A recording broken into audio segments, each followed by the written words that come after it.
Mais monsieur le ministre, tout à l'heure, vous avez dit que vous mettiez en place le pass vaccinal pour protéger l'hôpital. Mais c'est de vous qu'il faut protéger l'hôpital. En 2 ans, qu'avez-vous fait pour relever la digue? Rien. En 2 ans, vous l'avez abaissé. Les statistiques qui sont livrées par la statistique annuelle des établissements de santé sont claires. En 2017, vous avez fermé 4 900 lits. En 2018, 4 200 lits. En 2019, 3 100 lits. En 2020, 5 700 lits fermés. Vous battiez votre record dans le lit fermé en pleine année Covid. À tel point qu'en décembre, M. Martin Hirsch, DG de la PHP des hôpitaux de Paris, soutien d'Emmanuel Macron, déclarait en réunion: que faire quand un ministre demande de supprimer 5 000 postes? Ce sont vos soutiens qui disent ça. Tout ça est évident que vous avez diminué la digue, mais vous l'avez diminué aussi sur la première ligne, c'est-à-dire sur les services de réanimation. En mars 2020, il y avait 5 500 lits de réanimation. En décembre 2021, après la crise, il y a moins de lits. Il y a 5 000 lits de réanimation. Ce sont 500 lits de réanimation qui ont disparu. Vous avez décidé en pleine crise Covid, alors que les soignants vous réclamaient 67 postes de réanimateurs supplémentaires, de former 67 médecins là-dessus, vous avez décidé en pleine crise Covid de créer 0 poste de réanimateur. Y compris sur la première ligne, vous avez baissé la digue. Vous n'avez cessé de baisser la digue. Et ce qui fait que la seule digue qu'aujourd'hui vous voulez relever, c'est la digue du contrôle. C'est quoi? C'est de dire aux Français de se diviser, de chercher des boucs émissaires parmi eux, quand c'est au sommet qu'il y a les responsabilités. C'est au sommet que depuis 2 ans, vous avez fait passer encore, malgré vos beaux discours, l'argent avant les gens. Il n'existe pas de pertinence médicale et scientifique au pass vaccinal. C'est un choix politique pour faire peser le poids de la vague sur les non-vaccinés. Qui vient affirmer ça? C'est le président des syndicats réanimateurs.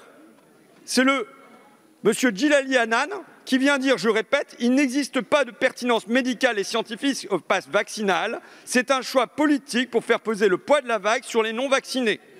Qu'observe monsieur le président du syndicat des réanimateurs? Pendant le même temps, de combien de lits vous avez baissé les services de réanimation? D'après monsieur Hannan, vous avez supprimé 500 lits de réanimation pendant la crise Covid. Mais ce n'est pas la seule chose qu'il observe. Il observe que pendant le Ségur, il n'y a pas eu le mot réanimation dans le discours de M. Véran, ni dans le dossier de conclusion. Que jamais les médecins réanimateurs n'ont été reçus par M. Véran et qu'en fin de compte, avec le Ségur, il ne s'agissait pas de faire une réorientation de la politique sanitaire, mais juste d'admettre une concession. Et ça se voit bien dans le rapport de la Cour des comptes qui est paru en septembre, qui dit ceci: nous n'avons pas relevé de décision annonciatrice de modification structurelle pour les soins critiques. Aucune décision n'a été prise qui pourrait indiquer que les pouvoirs publics envisageaient une évolution. Vous n'avez pas choisi une évolution dans la politique sanitaire, vous avez continué de la même manière à baisser automatiquement le nombre de lits à l'hôpital et le nombre de lits pour les services de réanimation. Et maintenant que vous avez baissé la digue sanitaire, la seule digue que vous parvenez à relever, c'est la digue du contrôle, c'est la digue policière. Il y a un point sur lequel je trouve qu'on progresse dans le débat, c'est qu'auparavant, quand on vous disait qu'en pleine crise sanitaire, vous aviez fermé 5 700 lits et 500 lits dans la réanimation, on protestait, il y avait des réponses du gouvernement, c'était pas ça et ainsi de suite. Maintenant, on voit que, au moins, les fact-checking, pour parler comme les Américains, ont cette vertu qu'ils vous mettent face à vos responsabilités sur la baisse de la digue sanitaire. Et quand je vous entends, Madame la Ministre, qui disent qu'il faut s'adapter en permanence au niveau virus, que nous dit aussi Monsieur le rapporteur, ça aurait été bien aussi d'adapter pas seulement le contrôle des populations, mais aussi d'adapter l'outil de santé publique qu'est l'hôpital. Or, depuis 2 ans maintenant, vous le désarmez. Depuis 2 ans maintenant, cette digue, vous l'abaissez. C'est statistiquement confirmé. Monsieur Véran nous a dit tout à l'heure, c'est parce qu'on a dédoublé les chambres Covid. C'est nouveau. Jusqu'à maintenant, on nous est pas ça. C'est sorti du chapeau. Et quand on lit le rapport de l'adresse, donc la direction de la recherche et des statistiques de votre ministère, on nous dit absolument pas qu'on a baissé le nombre de lits parce qu'on les a dédoublés. C'est par volonté de supprimer des lits excédentaires et de réorganiser l'offre, par le développement de la prise en charge sans nuitée afin d'obtenir une pratique ambulatoire à 70%. Bref, c'est pour poursuivre la même politique de toujours qui est de réduction budgétaire sur l'hôpital. Même en temps de Covid, vous poursuivez ça. Et ça amène le pays dans le mur. Parce qu'aujourd'hui, la vague Omicron, on serait tout à fait capable de la contenir si on avait une digue hospitalière qui était à la hauteur. Mais vu ce que vous en avez fait de l'hôpital, évidemment, ça risque de passer par-dessus. Alors Clémentine, on s'occupe comme on peut. On est en séance passe vaccinale à l'Assemblée, c'est suspendu, resuspendu après les déclarations de Macron sur moi, mon objectif, c'est d'emmerder les non-vaccinés. C'est ça. Et toi, tu t'écris un petit texte. En fait, c'est parodie de Boris Vian. Allez, vas-y, lance-toi. Non, mais on répète, là. On répète. On l'a fait c'est pas l'Eurovision. C'est pas du tout l'Eurovision. Un curieux soir de janvier, le réveil a sonné dès le coucher du soleil. Et j'ai dit aux députés, faut se secouer, c'est aujourd'hui qu'il passe. On arrive à l'Assemblée sans retard pour voir défiler les rois des bobards. Mais sur le champ, on est furieux du président. Alors j'ai dit, on n'est pas là pour se faire emmerder, on est là pour voter contre le pass. On n'est pas là pour se faire piétiner, on est là pour voter contre le pass. Si tous les marcheurs étaient restés chez eux, ça ferait du bien à la République. Laissez-nous donc qu'on le combatte. Sinon plus tard, quand le virus reviendra, ma parole, on s'en sortira pas. Ouais. Super. Et voilà, parce que là, faut dire quand même la vérité, c'est qu'on a proposé aux autres de venir faire chorale avec nous et qu'ils ont dit non. Ils sont restés sur les bancs. Mais c'est suspension de séance, pourtant. Donc ça, c'est le moment de la créativité. On attend Castex. Voilà. On attend Castex. En attendant Castex, en fait. Et en attendant Godot et on attend Castex. On vient de voter là assez tranquillement dans le cœur de la nuit la possibilité pour tous les Français de contrôler tous les Français et pour tous les Français de devenir un peu le policier de l'autre. Dans ce contexte, je voudrais signaler quand même ce que nous dit la défenseure des droits sur ce dispositif. Elle réitère ses inquiétudes concernant le choix de confier à des entreprises une forme de pouvoir de police. Et elle ajoute « Ce contrôle devrait relever de la responsabilité des autorités publiques ». Elle fait un certain nombre d'autres observations. Ce projet vient confirmer les craintes, accentuant encore un peu plus le rétrécissement progressif de nos libertés et en prévoyant une obligation vaccinale déguisée sans que l'efficacité de ces nouvelles mesures censées freiner la propagation de l'épidémie ne soit clairement établie. Comment ça se fait qu'une institution comme le Défenseur des droits pose ces questions maintenant depuis des mois et des mois sans la moindre réponse du gouvernement? Et je dirais, moi, je ne trouve pas normal que ça soit le ministre de la Santé qui réponde à tout ça, parce que les questions qui sont posées aujourd'hui, ce ne sont pas seulement des questions de santé, ce sont des questions de liberté, ce sont des questions de police, ce sont des questions d'intérêt général. Elle ajoute, la défenseure des droits, rien ne permet d'établir qu'une personne vaccinée non testée serait moins contagieuse qu'une personne non vaccinée disposant d'un test négatif. Il y a un certain nombre d'observations qui émanent d'institutions officielles et sur lesquelles on marche aujourd'hui sans même les mentionner. Une fois qu'on a fait sortir le dentifrice du tube, c'est bien difficile de le faire rentrer dedans. Ce que dit autrement la défenseure des droits, qui dit ceci, mais c'est incroyable, quand on cite la défenseure des droits, ça dit votre conviction de vouloir vous-même défendre les droits. Quand on cite la défenseure des droits, vous faites « Oh !» Non mais vous vous rendez compte? Mais c'est dingue.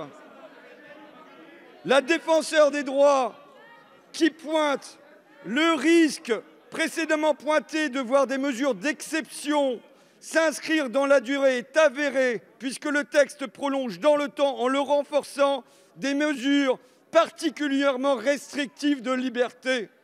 C'est l'évidence qu'on est en train de faire cette nuit. Ce sont des mesures particulièrement restrictifs de liberté, on n'en sortira pas. Les états d'urgence, on n'en sort pas, on n'en sortira pas. Monsieur Véran, il a eu un certain nombre de promesses pour nous dire que ça durerait que quelques mois. On y est encore. C'est les promesses de monsieur Véran. Il nous a dit que les masques ne servaient à rien. Il nous a dit un certain nombre de choses. On a la garantie que ce qu'on fait ce soir, ça restera. Ce tableau, monsieur le ministre, c'est le symbole de votre échec. Et je vous alertais déjà là-dessus l'été dernier en vous disant que pour les plus de 80 ans et pour les personnes fragiles, la France était le dernier pays de l'Europe de l'Ouest pour le taux de couverture vaccinale. Ça n'a pas changé. Des mois et des mois sont passés, le pass sanitaire est passé lui aussi, et ça n'a pas changé. Dans ce tableau, qu'est-ce qu'on voit? Que la France est toujours aujourd'hui, sur les plus de 80 ans, la dernière pour le taux de vaccination. En France, on est à 88%, on est à 100% en Espagne, 100% en Belgique, 100% au Portugal, 99% en Italie, 100% au Danemark. C'est-à-dire que chez les personnes pour qui il y aurait le plus grand bénéfice, on est là moins couvert que dans la moyenne de la population française. Et il en est de même pour les obèses, avec 14% qui ne sont pas vaccinés, les diabétiques, 12%, les risques d'embolie pulmonaire, 13%. Est-ce que c'est en mettant une seringue sous la gorge, en leur disant « vous n'irez plus, chères personnes âgées de plus de 80 ans, vous ne pourrez plus aller au restaurant, vous ne pourrez plus aller au ciné, vous ne pourrez plus aller au théâtre, vous ne pourrez plus prendre le train ». Est-ce que c'est par ces contraintes-là que vous allez convaincre que ça pourrait être utile pour leur santé? Les outils, les seuls outils, puisqu'on est sur les outils de la gestion de la crise, mais en fait, le seul outil de gestion de la crise que vous avez, c'est la contrainte. Mais en quoi ça va agir sur les populations qui y auraient le plus intérêt? Si je vous dis, tiens, là, dans telle ville ou dans tel endroit, il y a 100% des octogénaires qui sont vaccinés, vous ne croyez pas que vous allez en trouver un qui n'est peut-être pas vacciné? Vous n'avez pas vu, par exemple, devant l'Assemblée nationale, des gens d'un certain âge qui manifestaient contre le pass vaccinal en criant que c'était du poison? Vous croyez qu'il n'y a pas les mêmes dans le reste de l'Europe? Soyons sérieux. Si vous voulez nous aider réellement, et si vous voulez faire en sorte qu'un maximum de personnes âgées continuent de se protéger, tenez un discours clair à destination de ces personnes âgées. Comme ça, le soir, avant de regarder vos vidéos et de vous coucher, vous pourrez vous dire « Aujourd'hui, j'ai aidé tant de personnes à se faire vacciner, j'ai peut-être sauvé tant de vies. » J'observe, monsieur le ministre, que je viens vous dire que la France est, sur les personnes âgées, le dernier pays d'Europe de l'Ouest, que les personnes âgées, les personnes fragiles sont moins vaccinées que les 18-24 ans, et vous ne me proposez aucun moyen pour dire d'agir là-dessus. Vous n'avez rien à proposer. Est-ce que la contrainte va marcher pour faire ça? Non, moi j'ai proposé des choses. J'en ai mis en œuvre pour qu'il y ait dans mon coin, pas que les grandes villes qui soient vaccinées, pour que les personnes qui puissent le moins se déplacer, j'ai demandé, et nous avons obtenu, qu'il y ait des centres de vaccination aussi à la campagne. J'ai proposé que dans les salles municipales, il puisse y avoir des centres de vaccination. Mais, par exemple, quel usage vous avez fait des auxiliaires de vie sociale qui passent d'une maison à une autre, qui sont au contact des personnes âgées quotidiennement?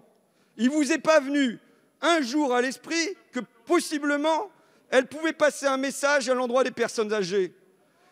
Il y a zéro imagination, il y a zéro écoute de ce que peuvent proposer vos oppositions, et il n'y a pas d'inventivité.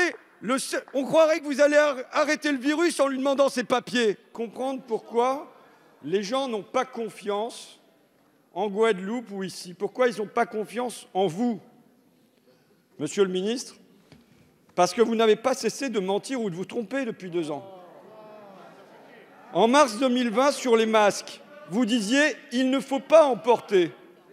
Sur l'hôpital, en avril 2020, la totalité des plans hospitaliers sont suspendus. On sait qu'il y aura 5700 suppressions de lits cette année-là. En octobre 2020, la digue est solide. Une semaine après, le pays était reconfiné. En décembre 2020, la vaccination ne sera pas obligatoire ni pour prendre un transport en commun, ni pour rentrer dans un restaurant.